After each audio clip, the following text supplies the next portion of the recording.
Hello friends. तो आज हम लोग इस क्लास में जीके जीएस का मोस्ट इम्पॉर्टेंट टॉप 50 क्वेश्चन पढ़ने वाले हैं। ठीक है, इसमें सब के सब क्वेश्चन को फ्रेंड्स बहुत ही चुन चुन कर सेट किया गया आपके एग्जाम के लिए, तो सभी क्वेश्चन को अच्छे से पढ़ लीजिएगा। ठीक है जी, किसी भी हाल में ये 50 क्वेश्चन को याद करके ही आपको एग्जाम देने जाना। ठीक है, तो चलिए हम लोग क्लास को स्टार्ट करते हैं। आवाज़ और वीडियो अगर क्लियर है तो यस करिए, तो उसके बाद क्लास को आगे बढ़ाते हैं। ठीक है जी, चलिए फ्रेंड्स इस सभी क्वेश्चन को क्या करना है फ्रेंड्स, आप सभी को याद कर लेना है। ठीक है, चलिए क्लास को स्टार्ट करते हैं। आज का पहला क्वेश्चन यहाँ पे कहता है कि प्रसिद्ध कोयला खनन क्षेत्र, ठीक है जी, कोयला खनन क्षेत्र कोरबा, कोरबा भारत के किस राज्य में, कमेंट करिए तो प्रसिद्ध कोयला खनन क्षेत्र कोरबा भारत के किस राज्य में है। तो फ्रेंड्स पता है कहाँ पे कोरबा, कोरबा फ्रेंड्स ये छत्तीसगढ़ में। कहाँ पे जी, कोरबा छत्तीसगढ़ हो जाएगा। एक नंबर क्वेश्चन का बी हो गया। आगे चलते हैं 2 नंबर क्वेश्चन को। ठीक है, लता मंगेशकर को किस वर्ष भारत के सर्वोच्च नागरिक सम्मान भारत रत्न से सम्मानित किया गया था। क्वेश्चन बोला गया ना कि लता मंगेशकर को भारत रत्न से सम्मानित कब किया गया था, 2019 में, 2001 में, 2015 में या फिर 2009 में। तो फ्रेंड्स यहाँ पे 2 नंबर क्वेश्चन का बी है जी, 2001 में जो है ना, इसका सही जवाब हो जाएगा। ठीक है, लता मंगेशकर को 2001 की ईस्वी में भारत रत्न से सम्मानित किया गया था। ऑप्शन नंबर बी हो जाएगा। आगे चलते हैं 3 नंबर क्वेश्चन को। ठीक है, अगला क्वेश्चन, भारत की जनगणना 2011 के अनुसार भारत की कुल जनसंख्या कितनी थी, कमेंट करिए। लगभग फ्रेंड्स यहाँ पे बताना आपको कि जब 2011 की जनगणना हुआ था उसके अनुसार जो है ना, भारत की कुल जनसंख्या कितनी, पता है कितना था फ्रेंड्स, पता है तो आंसर। तो फ्रेंड्स यहाँ पता है कितना जी, 131 करोड़ फ्रेंड्स यहाँ पे हो जाएगा। ठीक है जी, 3 नंबर क्वेश्चन का भी आपका यहाँ पे सही जवाब है। आगे चलते हैं हम लोग 4 नंबर क्वेश्चन को। ठीक है, अगला क्वेश्चन है, भारत सरकार ने पहली वन नीति कब जारी की थी, कमेंट करिए। भारत सरकार ने पहली वन नीति कब जारी की थी, 1948, 1952, 1986, 1988 में। तो यहाँ पे 4 नंबर क्वेश्चन का बी जी, कब जारी की थी, 1952 में। ठीक है, भारत सरकार ने पहली बार वन नीति जारी की थी 1952 में। अगला क्वेश्चन 5वां, इसमें से कौन सा, निम्नलिखित में से कौन सा पूर्वी घाट शिखर का उदाहरण, कमेंट करिए। इसमें से कौन सा पूर्वी घाट का है जी, बताइए तो। गुरु शिखर, अनाईमुड़ी, डोडा बेटा या फिर महेंद्रगिरी। इसमें से कौन सा पूर्वी घाट का है जी, बताइए।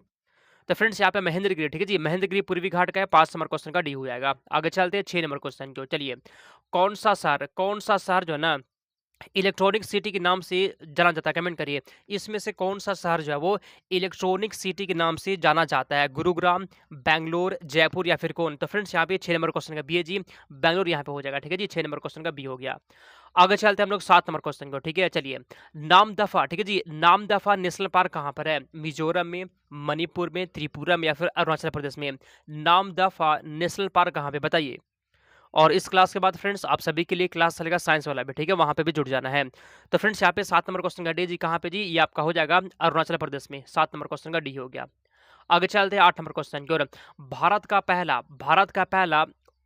पहला नेशनल पार्क निम्नलिखित में से कौन सा, कमेंट करिए। भारत का पहला नेशनल पार्क कौन सा है, इसको फ्रेंड्स पहले भी हम बता चुके हैं। ठीक है, कि भारत का सबसे पहला नेशनल पार्क कौन सा है जी, पता है कौन सा है, कमेंट करिए तो।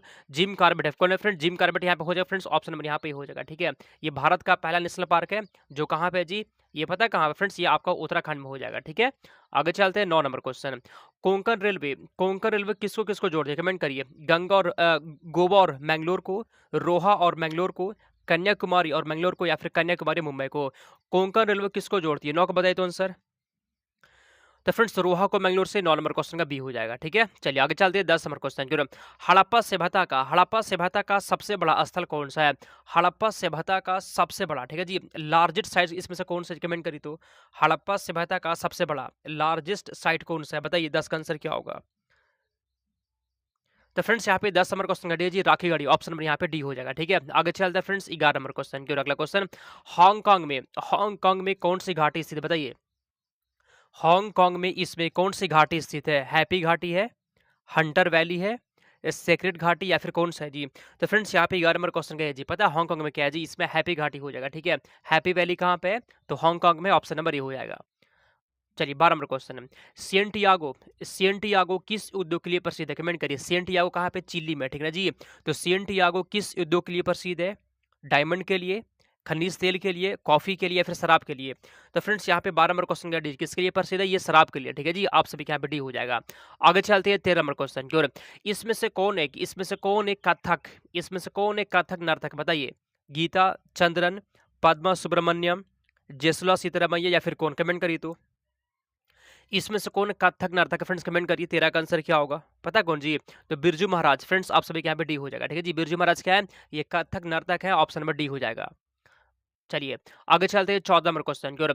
नार्वेस्टर, नार्वेस्टर हवा किस देश में प्रवाहित होती है, कमेंट करिए। नार्वेस्टर हवा जो है ना किस देश में प्रवाहित होती है? इटली में, सहारा रेगिस्तान में, फ्रांस में या न्यूजीलैंड में? क्वेश्चन बोला गया ना कि नार्वेस्टर हवा किस देश में प्रवाहित होती है, कमेंट करिए तो आंसर। ये फ्रेंड्स आपका हो जाएगा यहाँ पे न्यूजीलैंड। कहाँ पे जी? न्यूजीलैंड आपका यहाँ पे सही जवाब है। आगे चलते हैं हम लोग 15 नंबर क्वेश्चन को, ठीक है। इसमें से कौन सी ठंडी जलधारा हो, कमेंट करिए तो। इसमें से कौन सी सबसे ठंडी जलधारा है, बताइए। इसमें कौन सी सबसे ठंडी जलधारा, फ्रेंड्स कमेंट करिए तो आंसर क्या होगा। तो ठंडी जलधारा फ्रेंड्स यहाँ पे हो जाए आपका लेब्राडोर, ठीक है जी। लेब्राडोर कैसी जलधारा होती है? ये फ्रेंड ठंडी जलधारा, ठीक है। आप सभी का डी हो जाएगा। लेब्राडोर ठंडी जलधारा होती है। अगला क्वेश्चन यहाँ पे 16, ठीक है। ऋग्वेद की रचना किस युग में हुई थी, बताइए। ऋग्वेद की रचना किस युग में हुई थी? लौह युग में, तांबा युग में, वैदिक युग में या फिर पाषाण युग में? 16 का सही जवाब क्या जी, बताइए तो आंसर। ऋग्वेद की रचना किस युग में हुई थी फ्रेंड्स? आपका यहाँ पे हो जाएगा वैदिक युग में। आप सभी का सी हो जाएगा, ठीक है जी। ऋग्वेद सबसे प्राचीन वेद है, याद कर लीजिएगा, ठीक है। सबसे प्राचीन वेद कौन सा है? ऋग्वेद सबसे प्राचीन वेद भी हो जाएगा। और इसका फ्रेंड्स रचना हुआ था किस युग में? वैदिक युग में। आगे चलते हैं अगले क्वेश्चन के यहाँ पे 17, ठीक है। दिल्ली को राष्ट्रीय राजधानी क्षेत्र का दर्जा किस संविधान संशोधन के तहत मिला था, कमेंट करिए तो आंसर क्या होगा। ठीक है। दिल्ली को राष्ट्रीय राजधानी क्षेत्र का दर्जा किस संविधान संशोधन के तहत मिला था? फ्रेंड्स 17 का सही जवाब क्या है जी, बताइए। ठीक है। तो फ्रेंड्स 69वां यहाँ पे हो जाएगा, जिसका जिसका भी डी आ गया जी, बिल्कुल सही जवाब है। आगे चलते हैं फ्रेंड्स 18 नंबर क्वेश्चन को, ठीक है। चलिए लानोस, लानोस किस देश के घास स्थल का नाम है, कमेंट करिए। लानोस किस देश के घास स्थल का नाम है? वेनेजुएला का है, अर्जेंटीना का है, हंगरी या फिर ऑस्ट्रेलिया की? लानोस, ठीक है जी। लानोस जो है ना किस देश के घास स्थल का नाम होता है, बताइए फ्रेंड्स आंसर क्या होगा। घास स्थल से नाम से ना ये क्वेश्चन से एग्जाम में, मतलब इस टॉपिक से एग्जाम में क्वेश्चन आता है, ठीक है। बताइए लानोस किस देश के घास स्थल का नाम है जी। फ्रेंड्स वेनेजुएला हो जाएगा, जो लोग भी ए लगा दिए सही जवाब। आगे चलते हैं 19 नंबर क्वेश्चन की ओर। इसमें से किसकी स्थापना ब्रिटेन के सहयोग से की गई थी, कमेंट करिए। किसकी स्थापना जो है ना ब्रिटेन के सहयोग से की गई थी, बताइए तो आंसर क्या होगा। ठीक है जी। तो फ्रेंड्स पता आंसर इसका क्या होगा जी। हिंदुस्तान स्टील लिमिटेड दुर्गापुर, इसकी स्थापना जो है ना ब्रिटेन के सहयोग से की गई थी। 19 नंबर क्वेश्चन का यहाँ पे आप सभी का डी हो जाएगा, ठीक है, याद कर लीजिएगा। अगला क्वेश्चन 20, केंद्रीय शुष्क क्षेत्र अनुसंधान क्षेत्र कहाँ पर है, कमेंट करिए। केंद्रीय शुष्क क्षेत्र अनुसंधान केंद्र कहाँ पर, कमेंट करिए तो आंसर क्या होगा। ठीक है, चलिए कमेंट कर दीजिए। कोलकाता में है, लातूर में है, जोधपुर या फिर पुणे में है? तो फ्रेंड्स यहाँ पे 20 नंबर क्वेश्चन का सही जोधपुर आपका हो जाएगा, ठीक है। जोधपुर इसका सही जवाब है। आगे चलते हैं 21 नंबर क्वेश्चन। कुतुब मीनार का निर्माण किसने शुरू किया था, बताइए। कुतुब मीनार का निर्माण किसने शुरू किया था? शेरशाह सूरी ने, अलाउद्दीन खिलजी ने, कुतुबुद्दीन ऐबक ने या फिर बलबन ने? तो फ्रेंड्स यहाँ पे 21 नंबर क्वेश्चन का सी है जी, किसने? कुतुबुद्दीन ऐबक ने। ऑप्शन नंबर यहाँ पे सी हो जाएगा, ठीक है। चलिए अगला क्वेश्चन 22 नंबर क्वेश्चन। भारत के राष्ट्रपति द्वारा कौन सा बिल संसद के पास पुनर्विचार के लिए वापस भेजा जा सकता है, कमेंट करिए। भारत के राष्ट्रपति द्वारा कौन सा बिल संसद के पास पुनर्विचार के लिए वापस भेजा जा सकता है? धन विधेयक, वित्त विधेयक, साधारण विधेयक या फिर संविधान संशोधन विधेयक? 22 का आंसर यहाँ पे क्या है जी। ठीक है फ्रेंड्स, 22 नंबर क्वेश्चन का सी यहाँ पे हो जाएगा, ठीक है जी, साधारण विधेयक। ऑप्शन नंबर सी आपके यहाँ पे सही जवाब है। आगे चलते हैं 23 नंबर क्वेश्चन की ओर। चलिए बिनेश्वर उत्सव किस राज्य में आयोजित किया था, कमेंट करिए तो। बिनेश्वर उत्सव किस राज्य में आयोजित होता है? मिजोरम में, तमिलनाडु में, उत्तराखंड में या फिर राजस्थान में? तो यहाँ पे फ्रेंड्स 23 नंबर क्वेश्चन का फ्रेंड डी है जी। कहाँ पर फ्रेंड्स? ये आपका हो जाएगा राजस्थान में। ऑप्शन नंबर यहाँ पे डी हो जाएगा। आगे चलते हैं 24 नंबर क्वेश्चन की ओर। गुरुदेश्वर, ठीक है जी, सॉरी मुरुदेश्वर मंदिर किस राज्य में, कमेंट करिए। मुरुदेश्वर मंदिर किस राज्य में? कर्नाटक में, तमिलनाडु में, केरल या फिर आंध्र प्रदेश में? तो 24 नंबर क्वेश्चन का फ्रेंड्स यहाँ पे ऑप्शन नंबर ए कहाँ पे जी? कर्नाटक में हो जाएगा, ठीक है। अगला क्वेश्चन यहाँ पे 25, किस रंग के तारे को वृत्त तारा माना जाता है, कमेंट करिए। ऐसा कौन सा रंग होता है, किस रंग के तारे को वृद्ध तारा माना जाता है? ओल्ड स्टार, ठीक है जी, कमेंट करिए। ऑरेंज रंग के तारा को, ब्लू रंग के तारा को, लाल रंग के तारा को या फिर कोई नहीं, कमेंट करिए तो। ऐसा कौन सा कलर का तारा होता है जिसको ओल्ड स्टार मतलब वृत्त तारा मानते हैं? 25 कमेंट करिए जी। ठीक फ्रेंड्स, यहाँ पे लाल हो जाएगा, लाल, ऑप्शन नंबर सी हो जाएगा आंसर। आगे चलते हैं 26 नंबर क्वेश्चन की ओर। खिलजी वंश के संस्थापक कौन था? खिलजी वंश के संस्थापक, कमेंट करिए तो आंसर यहाँ पे क्या बताइए। खिलजी वंश के संस्थापक कौन था जी, पता कौन था? Jalaluddin Khilji, option number B हो जाएगा। ठीक है, जलालुद्दीन खिलजी इसका सही जवाब। आगे चलते हैं 27 नंबर क्वेश्चन की ओर। संविधान के किस अनुसूची में भाषाओं का उल्लेख किया गया? कमेंट करिए, संविधान के किस अनुसूची में भाषाओं का उल्लेख किया गया है? 27 का बताइए तो आंसर क्या होगा? संविधान की किस अनुसूची में भाषाओं का उल्लेख किया गया है?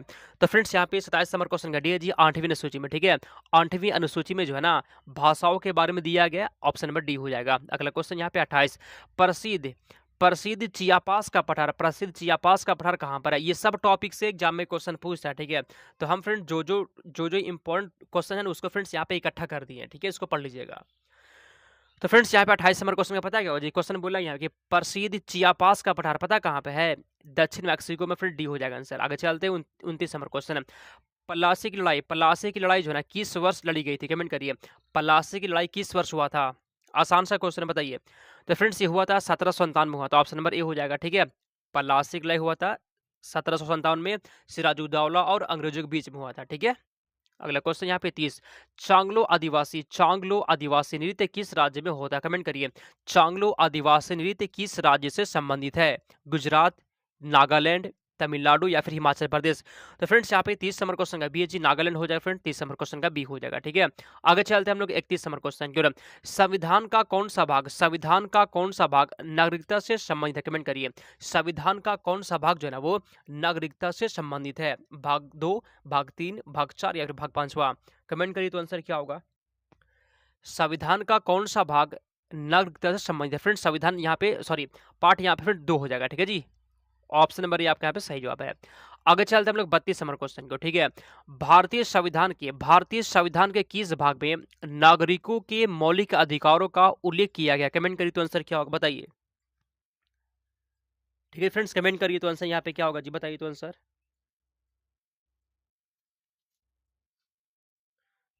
क्वेश्चन क्या बोला यहाँ पे कि भारतीय संविधान के किस भाग में नागरिकों के मौलिक अधिकारों का उल्लेख किया गया है? तो 32 नंबर क्वेश्चन का फ्रेंड्स यहाँ पे डी हो जाएगा। ठीक है जी, भाग 3 में दिया गया फ्रेंड, जिसका भी डी आ गया बिल्कुल सही जवाब है। आगे चलते हैं हम लोग 33 नंबर क्वेश्चन है। इसमें से कौन सी नदी जो है ना कच्छ के रण में समाहित होती है? इसमें कौन सी नदी जो है ना वो कच्छ के रण में समाहित होती है? लूनी नदी, साबरमती, बेतवा या फिर कोई नहीं? इसमें कौन सी नदी कच्छ के रण में समाहित होती है? लुनी नदी, ऑप्शनल फ्रेंड्स यहाँ पे ए हो जाएगा। ठीक है जी, लुनी नदी इसका सही जवाब है। आगे चलते हैं 34 नंबर क्वेश्चन है। प्रेस की स्वतंत्रता किस अधिकार में निहित है? कमेंट करिए तो आंसर। प्रेस की स्वतंत्रता किस अधिकार में निहित है? कमेंट करिए जी।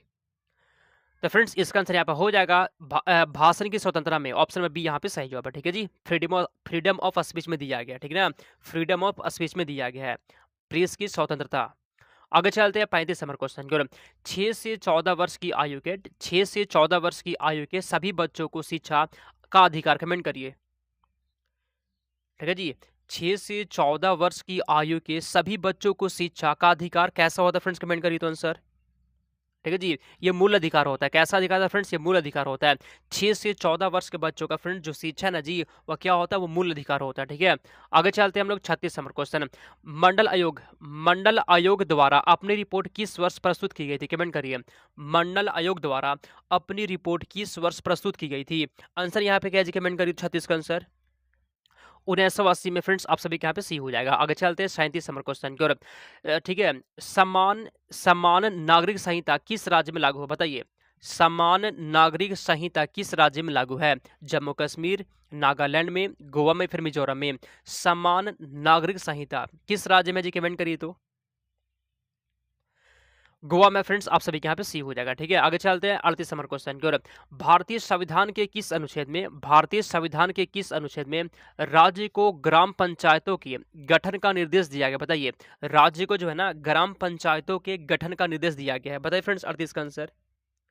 ये अनुच्छेद 40 में जी, किसमें फ्रेंड्स? अनुच्छेद 40 हो जाएगा फ्रेंड, जिसका बी आ गया सही जवाब है। अगला क्वेश्चन यहाँ पे 39, भारत का राष्ट्रपति अपना त्याग पत्र किसको संबोधित कर देगा? कमेंट करिए, भारत का राष्ट्रपति जो है ना अपना त्याग पत्र किसको संबोधित कर देगा? कमेंट करिए तो आंसर। तो फ्रेंड्स यहाँ पे 39 नंबर क्वेश्चन का बी है जी उपराष्ट्रपति को फ्रेंड, जिसका जिसका बी आ गया फ्रेंड, बिल्कुल सही जवाब। आगे चलते हैं हम लोग 40 नंबर क्वेश्चन की ओर। चलिए, भारत के राष्ट्रपति पर महाभियोग चलाया जा सकता है, कमेंट करिए तो। भारत के राष्ट्रपति पर जो है ना महाभियोग चलाया जा सकता है, किसके द्वारा? भारत के राष्ट्रपति पर महाभियोग चलाया जा सकता है, पता है किसके द्वारा जी? तो संसद के द्वारा फ्रेंड्स, आप सभी के यहाँ पर डी हो जाएगा, ठीक है। पार्लियामेंट के द्वारा जो है ना भारत के राष्ट्रपति पर महाभियोग चलाया जा सकता है, ऑप्शन नंबर डी हो जाएगा। अगला क्वेश्चन 41, दो पूर्ण अवधियों के लिए भारत के उपराष्ट्रपति कौन थे, कमेंट करिए। दो पूर्ण अवधियों के लिए भारत के उपराष्ट्रपति कौन थे? 41 का सही जवाब क्या जी, बताइए तो आंसर कौन थे? Doctor S Radhakrishnan, option number A हो जाएगा। आगे चलते हैं 42 नंबर क्वेश्चन की ओर। राष्ट्रपति का अध्यादेश कितनी अवधि के लिए लागू रहता है, बताइए। राष्ट्रपति का अध्यादेश कितनी अवधि के लिए लागू रहता है? 3 माह के लिए, 6 माह के लिए, 6 माह तक, 9 माह, या फिर क्या? कमेंट करिए तो, कमेंट करिए जी। राष्ट्रपति का अध्यादेश कितनी अवधि के लिए लागू रहता है? तो फ्रेंड्स यहाँ पे बी है जी 6 माह तक, आप सभी का फ्रेंड्स सी हो जाएगा आंसर। आगे चलते हैं हम लोग 43 नंबर क्वेश्चन की ओर। भारत के नियंत्रक एवं महालेखा परीक्षा की नियुक्ति कौन करता है, कमेंट करिए। भारत के नियंत्रक एवं महालेखा परीक्षा की नियुक्ति कौन करता है, पता कौन करता है, बताइए। कौन करते हैं जी, कौन करते हैं? राष्ट्रपति करते हैं फ्रेंड्स, ऑप्शन नंबर ए हो जाएगा। सब के सब क्वेश्चन स्पेशल चुना हुआ क्वेश्चन है, ठीक है, किसी भी हाल में छोड़ना नहीं है क्वेश्चन को, ठीक है। आगे चलते हैं 44, किस सदन का अध्यक्ष उस सदन का सदस्य नहीं होता, कमेंट करिए। किस सदन का अध्यक्ष जो है ना उस सदन का सदस्य नहीं होता है? लोकसभा, राज्यसभा, विधानसभा या फिर विधान परिषद? तो 44 नंबर क्वेश्चन का यहाँ पे फ्रेंड्स आप सभी का बी हो जाएगा, ठीक है जी। और राज्यसभा आप सभी का बी हो गया आंसर। अगला क्वेश्चन, मंत्री परिषद में शामिल नहीं है, इसमें से कौन जो है ना मंत्री परिषद में शामिल नहीं होता, बताइए तो आंसर। कैबिनेट मंत्री, राज्य मंत्री, कैबिनेट सचिव या फिर कौन, कमेंट करिए, ठीक है। मंत्री परिषद में फ्रेंड्स कौन शामिल नहीं होता है जी, पता कौन शामिल नहीं होता है? तो कैबिनेट सचिव, ऑप्शन में यहाँ पे सी हो जाएगा, ठीक है। आगे चलते हैं 46 नंबर क्वेश्चन। प्रधानमंत्री की नियुक्ति का प्रावधान संविधान के किस अनुच्छेद के अंतर्गत किया गया, कमेंट करिए तो। प्रधानमंत्री की नियुक्ति का प्रावधान जो है ना संविधान के किस अनुच्छेद के अंतर्गत किया गया है? तो यहाँ पे फ्रेंड्स 46 नंबर क्वेश्चन का हो जाएगा, पता है क्या होगा जी? अनुच्छेद 75। अनुच्छेद 75 फ्रेंड्स आपके यहाँ पे सही जवाब है। आगे चलते हैं 47 नंबर क्वेश्चन की ओर। भारत में अवशिष्ट शक्तियां किस में निहित होती है, कमेंट करिए। भारत में जो है ना अवशिष्ट शक्तियां किस में निहित है जी? 47 का आंसर क्या होगा, बताइए तो। केंद्र सरकार में, ऑप्शन नंबर फ्रेंड्स आप सभी का ये हो जाएगा, ठीक है। 48 नंबर यहाँ पे क्वेश्चन का है कि संविधान के किस अनुच्छेद के द्वारा राज्यपाल राष्ट्रपति के विचार के लिए किसी विधेयक को आरक्षित रख सकता है, कमेंट करिए तो। अनुच्छेद 130, अनुच्छेद 200, अनुच्छेद 280 या फिर अनुच्छेद 108, बताइए आंसर क्या होगा। तो 48 नंबर क्वेश्चन का बी है जी फ्रेंड्स अनुच्छेद 200 यहाँ पे हो जाएगा, ठीक है जी, याद कर लीजिएगा। आगे चलते हैं हम लोग 49 नंबर क्वेश्चन की ओर। भारत के प्रथम कार्यवाहक प्रधानमंत्री कौन थे, कमेंट करिए तो। भारत के पहले कार्यवाहक प्रधानमंत्री कौन थे फ्रेंड्स? 49 कमेंट करिए तो आंसर क्या होगा, बताइए। भारत के पहले कार्यवाहक प्रधानमंत्री कौन थे? तो फ्रेंड्स यहाँ पे 49 नंबर क्वेश्चन का ए जी गुलजारी लाल नंदा हो जाएगा, क्या हो जाएगा जी? गुलजारी लाल नंदा फ्रेंड्स आपके यहाँ पे सही जवाब है, याद कर लीजिएगा। आज के क्लास का ये लास्ट क्वेश्चन होगा कि किस गवर्नर जनरल ने दास प्रथा पर प्रतिबंध लगाया था, कमेंट करिए। ऐसा कौन सा गवर्नर जनरल है जिसने दास प्रथा पर प्रतिबंध लगाया था, पता कौन था जी? वो कौन था? लॉर्ड एलन बरो, फ्रेंड्स ऑप्शन नंबर यहाँ पे हो जाएगा, ठीक है जी। तो 50 में से आपका कितना क्वेश्चन सही किए हैं और क्लास कैसा लगा, ठीक है। अभी तुरंत आपका क्लास चलेगा साइंस वाला, उस क्लास में आप सभी को जुड़ जाना, ठीक है। तो चलिए फ्रेंड्स क्लास को हम लोग अब समाप्त करते हैं, मिलते हैं अगले क्लास में। क्लास कैसा लगा है फ्रेंड्स कमेंट करिएगा और कितना क्वेश्चन यही बताइएगा, ठीक है। क्लास को हम लोग समाप्त करते हैं, ठीक है। चलिए समाप्त करते हैं।